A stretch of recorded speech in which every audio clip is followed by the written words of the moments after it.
Chapter 05, wherein Elnora receives a warning, and Billy appears on the scene. It would be difficult to describe how happy Elnora was that morning as she hurried through her work, bathed and put on the neat, dainty gingham dress, and the tan shoes. She had a struggle with her hair. It crinkled, billowed, and shone, and she could not avoid seeing the becoming frame it made around her face. But in deference to her mother's feelings, the girl set her teeth, and bound her hair closely to her head with a shoestring. Not to be changed at the case, she told herself. That her mother was watching she was unaware. Just as she picked up the beautiful brown ribbon, Mrs. Comstock spoke. "You had better let me tie that. You can't reach behind yourself and do it right." Elnora gave a little gasp.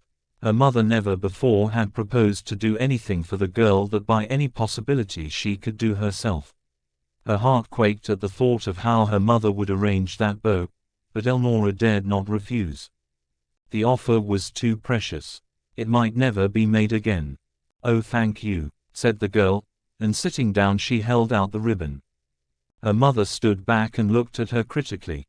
"You haven't got that like Mag Sinton had it last night," she announced. "You little idiot, you've tried to plaster it down to suit me, and you missed it. I liked it a way better as Mag fixed it. After I saw it, you didn't look so peeled." "Oh mother, mother," laughed Elnora, with a half-sob in her voice. "Hold still, will you?" cried Mrs. Comstock. "You'll be late, and I haven't packed your dinner yet."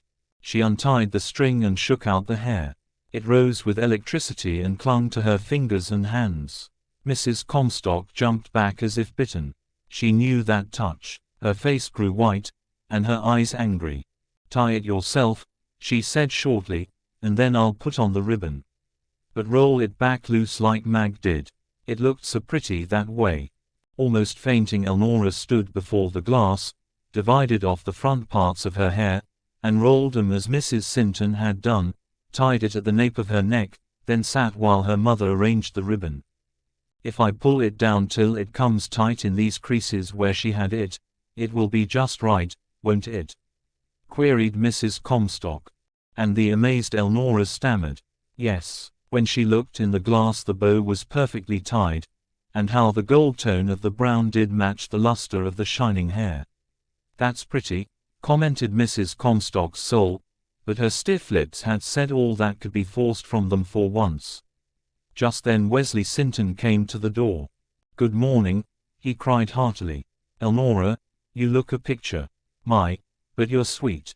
If any of the city boys get sassy, you tell your Uncle Wesley, and he'll horsewhip them. Here's your Christmas present from me." He handed Elnora the leather lunch box, with her name carved across the strap in artistic lettering. "Oh, Uncle Wesley," was all Elnora could say. "Your Aunt Maggie filled it for me for a starter," he said. "Now, if you are ready, I'm going to drive past your way and you can ride almost to Onabasha with me, and save the new shoes that much." Elnora was staring at the box. "Oh, I hope it isn't impolite to open it before you," she said. "I just feel as if I must see inside." "Don't you stand on formality with the neighbors," laughed Sinton. "Look in your box if you want to." Elnora slipped the strap and turned back the lid. This disclosed the knife, fork, napkin, and spoon, the milk flask, and the interior packed with dainty sandwiches wrapped in tissue paper, and the little compartments for meat, salad, and the custard cup. "Oh mother," cried Elnora. "Oh mother, isn't it fine? What made you think of it, Uncle Wesley? How will I ever thank you? No one will have a finer lunch box than I. Oh, I do thank you. That's the nicest gift I ever had. How I love Christmas in September." "It's a mighty handy thing," assented Mrs. Comstock, taking in every detail with sharp eyes. "I guess you are glad now you went and helped Mag and Wesley when you could, Elnora." "Dee, yes," laughed Elnora, "and I'm going again first time they have a big day if I stay from school to do it." "You'll do no such thing," said the delighted Sinton. "Come now, if you're going. If I ride, can you spare me time to run into the swamp to my box a minute?" asked Elnora. The light she had seen the previous night troubled her. Sure, said Wesley largely. So they drove away and left a white-faced woman watching them from the door, her heart a little sorer than usual. I'd give a pretty to hear what he'll say to her, she commented bitterly. Always sticking in, always doing things I can't ever afford. Where on earth did he get that thing and what did it cost? Then she entered the cabin and began the day's work, but mingled with the brooding bitterness of her soul was the vision of a sweet young face, glad with a gladness never before seen on it, and over she repeated, I wonder what he'll say to her. What he said was that she looked as fresh and sweet as a posy, and to be careful not to step in the mud or scratch her shoes when she went to the case. Elnora found her key and opened the door. Not where she had placed it, but conspicuously in front lay her little heap of bills, and a crude scrawl of writing beside it. Elnora picked up the note in astonishment. Der Elnory. The Lord Almighty is hiding you all right. Done you ever doubt it? This money of yourn was took for some time last night, but it is returned with inters. For God's sake, done ever come to the swamp at night or late evenin' or mornin' or far in any time somepin worse'n you know could get you a friend? Elnora began to tremble. She hastily glanced around. The damp earth before the case had been trodden by large, roughly shod feet. She caught up the money and the note, thrust them into her gimp, locked the case, and ran to the road. She was so breathless and her face so white Sinton noticed it. What in the world's the matter, Elnora? He asked. I am half afraid, she panted. Tut, tut, child, said Wesley Sinton. Nothing in the world to be afraid of. What happened? Uncle Wesley, said Elnora, I had more money than I brought home last night, and I put it in my case. Someone has been there. The ground is all trampled, and they left this note. And took your money, I'll wager, said Sinton angrily. No, answered Elnora. Read the note, and oh Uncle Wesley, tell me what it means. Sinton's face was a study. I don't know what it means, he said. Only one thing is clear. It means some beast who doesn't really want to harm you has got his eye on you, and he is telling you plain as he can, not to give him a chance. You got to keep along the roads, in the open, and not let the biggest moth that ever flew toll you out of hearing of us, or your mother.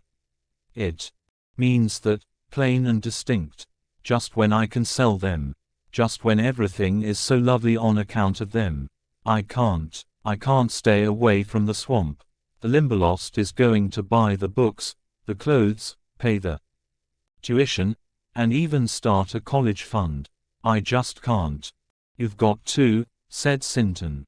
This is plain enough. You go far in the swamp at your own risk, even in daytime. Uncle Wesley, said the girl, last night before I went to bed, I was so happy I tried to pray, and I thanked God for hiding me under the shadow of his wing. But how in the world could anyone know it? Wesley Sinton's heart leaped in his breast. His face was whiter than the girl's now. Were you praying out loud, honey? He almost whispered. I might have said words, answered Elnora. I know I do sometimes. I've never had anyone to talk with, and I've played with and talked to myself all my life. You've caught me at it often, but it always makes Mother angry when she does. She says it's silly. I forget and do it, when I'm alone. But Uncle Wesley, if I said anything last night, you know it was the merest whisper, because I'd have been so afraid of waking Mother. Don't you see, I sat up late, and studied 2 lessons. Sinton was steadying himself. I'll stop and examine the case as I come back, he said. Maybe I can find some clue. That was just accidental. It's a common expression. All the preachers use it. If I tried to pray, that would be the very first thing I'd say. The color returned to Elnora's face. Did you tell your mother about this money, Elnora? He asked. No, I didn't, said Elnora. It's dreadful not to, but I was afraid. You see, they are clearing the swamp so fast. Every year it grows more difficult to find things, and Indian stuff becomes scarcer. I want to graduate, and that's 4 years unless I can double on the course. That means $20 tuition each year, and new books, and clothes. There won't ever be so much at one time again, that I know. I just got to hang to my money. I was afraid to tell her, for fear she would want it for taxes, and she really must sell a tree or some cattle for that, mustn't she, Uncle Wesley? On your life, she must, said Wesley. You put your little wad in the bank all safe, and never mention it to a living soul. It doesn't seem right, but your case is peculiar. Every word you say is a true word. Each year you will find less in the swamp, and things everywhere will be scarcer. If you ever get a few dollars ahead, that can start your college fund. You know you are going to college, Elnora. Of course I am, said Elnora. I settled that as soon as I knew what a college was. I will put all my money in the bank. Except what I owe you. I'll pay that now. If your arrows are heavy, said Wesley, I'll drive on to Amarsikasha with you. But they are not. Half of them were nicked, and this little box held all the good ones. It's so surprising how many are spoiled when you wash them. What does he pay? 10 cents for any common perfect one, 50 for revolvers, $1 for obsidian, and whatever is right for enormous big ones. Well, that sounds fair, said Sinton.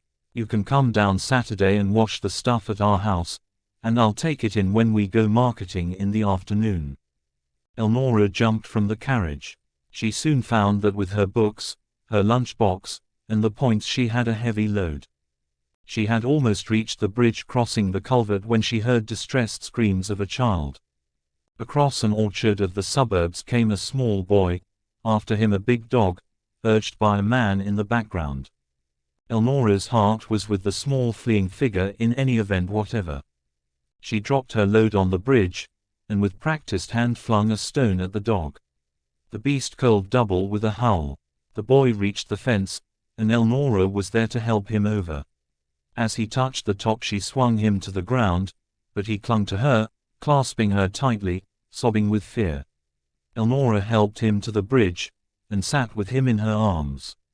For a time his replies to her questions were indistinct, but at last he became quieter and she could understand. He was a mite of a boy, nothing but skin-covered bones, his burned, freckled face in a mortar of tears and dust, his clothing unspeakably dirty, one great toe in a festering mass from a broken nail, and sores all over the visible portions of the small body. You won't let the mean old thing make his dog get me, he wailed. Indeed no, said Elnora, holding him closely. You wouldn't set a dog on a boy for just taking a few old apples when you fed em to pigs with a shovel every day, would you? No, I would not, said Elnora hotly. You'd give a boy all the apples he wanted, if he hadn't any breakfast, and was so hungry he was all twisty inside, wouldn't you? Yes, I would, said Elnora. If you had anything to eat you would give me something right now, wouldn't you? Yes, said Elnora. There's nothing but just stones in the package, but my dinner is in that case. I'll gladly divide. She opened the box. The famished child gave a little cry and reached both hands. Elnora caught them back. Did you have any supper? No. Any dinner yesterday? An apple and some grapes I stole. Whose boy are you? Old Tom Billings's. Why doesn't your father get you something to eat? He does most days, but he's drunk now. Hush, you must not, said Elnora. He's your father. He spent all the money to get drunk, too, said the boy, and Jimmy and Belle are both crying for breakfast. I'd a got out all right with an apple for myself, but I tried to get some for them and the dog got too close. Say, you can throw, can't you? Yes, admitted Elnora. She poured half the milk into the cup. Drink this, she said, holding it to him. The boy gulped the milk and swore joyously, gripping the cup with shaking fingers. Hush, cried Elnora. That's dreadful. What's dreadful? To say such awful words. Pa says water, and that every breath he draws. Elnora saw that the child was older than she had thought. He might have been 40 judging by his hard, unchildish expression. Do you want to be like your father? No, I want to be like you. Couldn't an angel be prettier, and you? Can I have more milk? Elnora emptied the flask. The boy drained the cup. He drew a breath of satisfaction as he gazed into her face. "You wouldn't go off and leave your little boy, would you?" he asked. "Did someone go away and leave you?" "Yes, my mother went off and left me, and left Jimmy and Belle, too," said the boy. "You wouldn't leave your little boy, would you?" "No." The boy looked eagerly at the box. Elnora lifted a sandwich and uncovered the fried chicken. The boy gasped with delight. "Say, I could eat the stuff in the glass and the other box and carry the bread and the chicken to Jimmy and Belle," he offered. Elnora silently uncovered the custard with preserved cherries on top and handed it and the spoon to the child. Never did food disappear faster. The salad went next, and a sandwich and half a chicken breast followed. "I better leave the rest for Jimmy and Belle," he said. "There ist fightin' hungry." Elnora gave him the remainder of the carefully prepared lunch. The boy clutched it and ran with a sidewise hop like a wild thing. She covered the dishes and cup, polished the spoon, replaced it, and closed the case. She caught her breath in a tremulous laugh. "If Aunt Margaret knew that, she'd never forgive me," she said. "It seems as if secrecy is literally forced upon me, and I hate it. What shall I do for lunch? I'll have to sell my arrows and keep enough money for a restaurant sandwich." So she walked hurriedly into town, sold her points at a good price, deposited her funds, and went away with a neat little bank book and the note from the Limberlost carefully folded inside. Elnora passed down the hall that morning, and no one paid the slightest attention to her. The truth was she looked so like everyone else that she was perfectly inconspicuous. But in the coat room there were members of her class. Surely no one intended it, but the whisper was too loud. "Look at the girl from the Limberlost in the clothes that woman gave her." Elnora turned on them. "I beg your pardon," she said unsteadily, "I couldn't help hearing that. No one gave me these clothes. I paid for them myself." Someone muttered, "Pardon me," but incredulous faces greeted her. Elnora felt driven. "Aunt Margaret selected them, and she meant to give them to me," she explained, "but I wouldn't take them. I paid for them myself." There was silence. "Don't you believe me?" panted Elnora. "Really? It is none of our affair," said another girl. "Come on, let's go." Elnora stepped before the girl who had spoken. "You have made this your affair," she said, "because you told a thing which was not true. No one gave me what I am wearing. I paid for my clothes myself with money I earned selling moths to the bird woman. I just came from the bank where I deposited what I did not use. Here is my credit." Elnora drew out and offered the little red book. "Surely you will believe that," she said. "Why, of course," said the girl who first had spoken. "We met such a lovely woman in Brownlee's store, and she said she wanted our help to buy some things for a girl, and that's how we came to know." "Dear Aunt Margaret," said Elnora, "it was like her to ask you." "Isn't she splendid?" "She is indeed," chorused the girls. Elnora set down her lunchbox and books, unpinned her hat, hanging it beside the others, and taking up the books she reached to set the box in its place and dropped it. With a little cry she snatched at it and caught the strap on top. That pulled from the fastening, the cover unrolled, the box fell away as far as it could, 2 porcelain lids rattled on the floor, and the one sandwich rolled like a cartwheel across the room. Elnora lifted a ghastly face. For once no one laughed. She stood an instant staring. "It seems to be my luck to be crucified at every point of the compass," she said at last. "First 2 days you thought I was a pauper, now you will think I'm a fraud. All of you will believe I bought an expensive box, and then was too poor to put anything but a restaurant sandwich in it. You must stop till I prove to you that I'm not." Elnora gathered up the lids, and kicked the sandwich into a corner. "I had milk in that bottle, see? And custard in the cup. There was salad in the little box, fried chicken in the large one, and nut sandwiches in the tray. You can see the crumbs of all of them. A man set a dog on a child who was so starved he was stealing apples. I talked with him, and I thought I could bear hunger better. He was such a little boy, so I gave him my lunch, and got the sandwich at the restaurant. Elnora held out the box. The girls were laughing by that time. "You goose," said one, "why didn't you give him the money and save your lunch? He was such a little fellow, and he really was hungry," said Elnora. "I often go without anything to eat at noon in the fields and woods, and never think of it." She closed the box and set it beside the lunches of other country pupils.